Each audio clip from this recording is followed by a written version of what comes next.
ప్రభుత్వం అమలుపరిచిన ప్రజాపాలన ప్రగతి ప్రణాళిక ద్వారా గ్రామాలు మరింత అభివృద్ధి దశలో మెరుగుపడుతుందని ఎంపీడీఓ జయశ్రీ అన్నారు. జయశంకర్ భూపాలపల్లి జిల్లా చిట్యాల మండలంలోని రైతు వేదిక ప్రాంగణంలో ప్రజాపాలన ప్రగతి ప్రణాళిక మండల స్థాయి సమావేశానికి అధ్యక్షతన ఎంపీడీఓ జయశ్రీ ఆధ్వర్యంలో సమావేశం ఏర్పాటు చేసి తెలంగాణ రాష్ట్ర జాతీయ గీతాన్ని ఆలపించి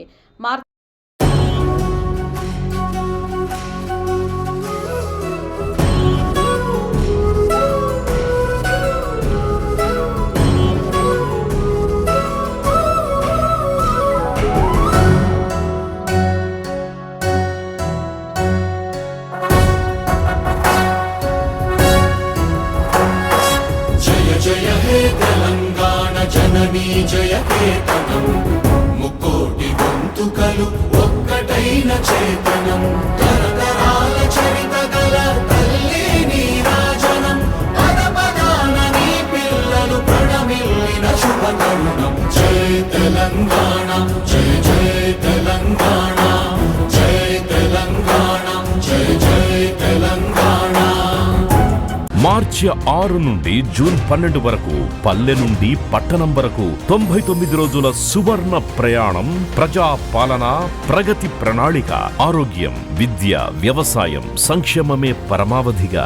మహిళా సాధికారత, యువతకు ఉపాధి, డ్రగ్స్ రహిత సమాజమే లక్ష్యంగా ప్రభుత్వం కదులుతోంది. కొత్త పనులకు శంకుస్థాపనలు, పూర్తయిన పనులకు ప్రారంభోత్సవాలు. ప్రతి అడుగులో అభివృద్ధి. మీకోసం, మీ ముంగిటకే మీ ప్రభుత్వం.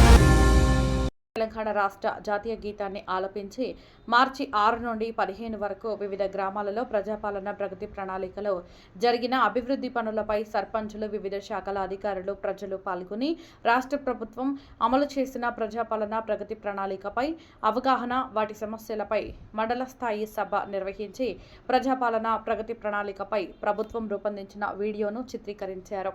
ఈ సందర్భంగా వారు మాట్లాడుతూ ప్రజాపాలన ప్రగతి ప్రణాళిక అమలుపై ప్రభుత్వం అమలుపరిచిన పథకాలపై గ్రామ సర్పంచులకు, ప్రజలకు విస్తృత అవగాహన కల్పించడం, ప్రజల భాగస్వామ్యాన్ని పెంపొందించడం ఈ గ్రామ సభ ముఖ్య ఉద్దేశమని వారు తెలిపారు. దీంతో గ్రామంలోని సర్పంచులు, ప్రజలు తమ యొక్క సమస్యలను అధికారులకు తెలియజేశారు. ఈ కార్యక్రమంలో తహసీల్దార్ వసంతరావు, డీసీఓ మలియన్ నాయక్, సర్పంచ్ తవటం లక్ష్మీ అత్తయ్య, మార్కెట్ చైర్మన్ గుమ్మడి శ్రీదేవి, ఏవో శ్రీనివాసరెడ్డి, ఎస్ఐ పోచంపల్లి సతీష్, వివిధ గ్రామాల సర్పంచులు, అధికారులు ఈ కార్యక్రమంలో పాల్గొన్నారు.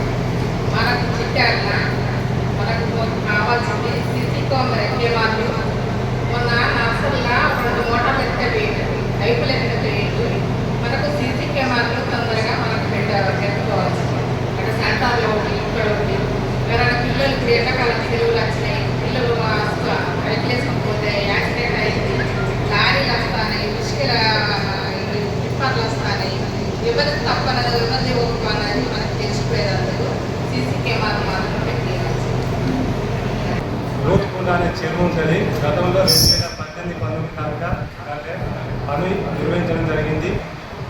తర్వాత కాలక్రమేణా అది బయటి వ్యక్తులు పట్టా చేసుకోవడం జరిగింది. ఇప్పుడు 2020 నుండి ఆ చెరువులోకి వేరే ప్రైవేట్ వ్యక్తులు రాకుండా అడ్డుపడుతున్నారు.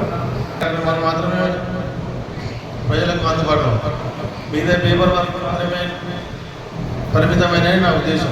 జనరల్గా పారిశుద్ధ్యం అని చెప్పినాం, ఏదో జనరల్గా మామూలుగా క్లీన్ చేస్తున్నాం. కానీ గత 2 సంవత్సరాల నుంచి గ్రామ పంచాయతీ డ్రైన్లలో 1 ఫీట్ సిల్ట్ పేరుకపోయింది. దాన్ని తీపించాల్సిన అవసరం చాలా ఉంది. ఎందుకంటే రాబోయే రోజుల తర్వాత వర్షాకాలం స్టార్ట్ అయింది. దాన్ని ఖచ్చితంగా క్లీన్ చేయాలి. గౌరవ డీజీపీ శివధర్ రెడ్డి సార్ గారు అందరికీ అవగాహన కల్పించాలి అనే ఉద్దేశంతోనే ఇటువంటి ప్రజాపాలన ఏర్పాటు చేయడం జరిగింది. మనకి హెల్మెట్ లేకపోవడం వల్లనే ప్రమాదాలనే ఎక్కువ జరగడం జరుగుతుంది. మనకి రోడ్లు కూడా అన్ని రోడ్లు కూడా సౌకర్యవంతంగా ఉన్నాయి తెలంగాణలో. మనకి అదేవిధంగా వెహికల్స్ కూడా ఫ్లెక్సిబిలిటీగా తయారైనాయి. అంటే స్పీడ్ కూడా ఎక్కువ ఉన్న వెహికల్స్ కూడా మనకి చేయడం జరుగుతుంది. మనకి ఇక్కడ మండల కేంద్రంలో చూసుకున్నట్టయితే మనకి గరిష్టంగా చూసుకుంటే 60 కిలోమీటర్ల స్పీడ్ కూడా లేదు. కానీ మనం ఎంత స్పీడ్తో పోతున్నాం, 80 స్పీడ్తోనే వెళ్ళడం జరుగుతుంది. ప్రమాదం అని చెప్పి తెలిసి కూడా హెల్మెట్ లేకపోతే కూడా కింద పడితే ఇంజూరీ అవుతుందని, ప్లస్ ఓవర్ స్పీడ్ వెళ్తే కూడా ప్రమాదం అని తెలిసి కూడా మనము హెల్మెట్ పెట్టుకోకపోవడం, ఇది కేవలం నిర్లక్ష్యం వల్లనే ప్రమాదాలు జరుగుతున్నాయి. మార్చ్ 6న మొదలుపెట్టుకున్నాము. 99 రోజుల పాటు కొనసాగించి జూన్ 12న దీన్ని పూర్తి చేసుకోబోతున్నాము. ఈ ప్రజాపాలన ప్రగతి ప్రణాళిక అనేది ప్రభుత్వం ఒక 10 అంశాల మీద దీన్ని రూపొందించింది. ఈ 10 అంశాలకు సంబంధించి కార్యక్రమాన్ని మనం మార్చి 6న ప్రారంభించుకున్నాము. ఈ కార్యక్రమాలన్నీ కూడా 10 అంశాలకు సంబంధించిన కార్యక్రమాలన్నీ కూడా జూన్ 12న